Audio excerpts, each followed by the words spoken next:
Біздің қасымыз бет-әлпетімізге қатты әсер етеді. Сондықтан жарасымды қас болу үшін біз оған күтім жасауымыз керек. Соңғы жылдары қалың әрі табиғи қас сәнге айналды. Қасты қалыңдату үшін не істеуге болады? Қастың біраз өсуіне мүмкіндік беріңіз. Қасты өсіру үшін шыдамдылық пен тұрақты күтім қажет. Табиғи әдістер арқылы қастың өсуін ынталандыруға болады. Назарларыңызға қасты қалыңдату мен өсіруге көмектесетін бірнеше тәсілдерді ұсынамыз. Майлармен күтім жасау. Кокос майы қастың түбін нәрлендіріп, түктердің қалың әрі жылтыр болуына ықпал етеді.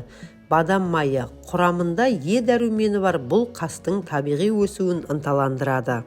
Кастор майы құрамында ретинол қышқылы бар, ол қастың түбірін нәрлендіріп, өсуін жақсартады. Қолдану әдісі: таңертең немесе кешке қасты тазалап, мақта таяқшасымен аздап май жағыңыз. 15-20 минуттан кейін артық майды сүртіп тастаңыз, немесе түнге қалдырыңыз. Алоэ вера гелі. Алоэ вера гелінің құрамында ферменттер мен ылғалдандыратын заттар бар. Олар қастың түбірін нәрлендіріп, түктердің өсуін жылдамдатады. Алоэ вераның жапырағынан алынған табиғи гельді қасқа жағып 30 минут ұстаңыз, сосын жылы сумен жуып тастаңыз. Дәруменге бай тағамдарды тұтыну.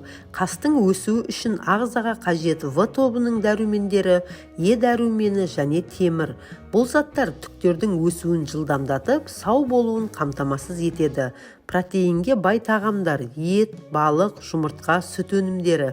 Жемістер мен көкөністерден сәбіз, шпинат, авокадо жақсы әсер етеді. Скрабпен тазалау. Теріде өлі жасушалар жиналып қалса, бұл қастың өсуін тежейді. Аптасына 1-2 рет жұмсақ скраб қолданып, қас аймағын тазалаңыз. Бұл қан айналымын жақсартып, түктердің өсуін ынталандырады. Дұрыс күтім. Қасты пинцетпен немесе қырғышпен жиі түзетпеңіз.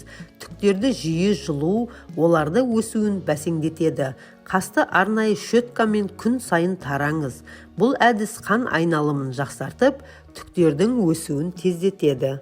Стресстен аулақ болу. Стресс ағзадағы гормональды тепе-теңдікті бұзады. Бұл қастың өсуіне кері әсерін тигізуі мүмкін. Сондықтан ұйқыңызды қандырып, дұрыс демалыңыз. Халық емдері. Пияз шырыны. Құрамында күкірт бар, ол түктердің түбірін нығайтады. Сарымсақ шырыны. Түктердің өсуін ынталандыратын табиғи әдіс. Бірақ қолданарда сақ болыңыз, өйткені сарымсақ теріні күйдіріп жіберуі мүмкін. Жұмыртқаның маскасы. Жұмыртқаның сарысын жағып, 15-20 минут қасыңызда ұстап, кейін жылы сумен жуып тастау. Массаж. Қастың айналасына жұмсақ массаж жасау қан айналымын жақсартады. Қасқа қатты химиялық бояулар қолданудан аулақ болыңыз.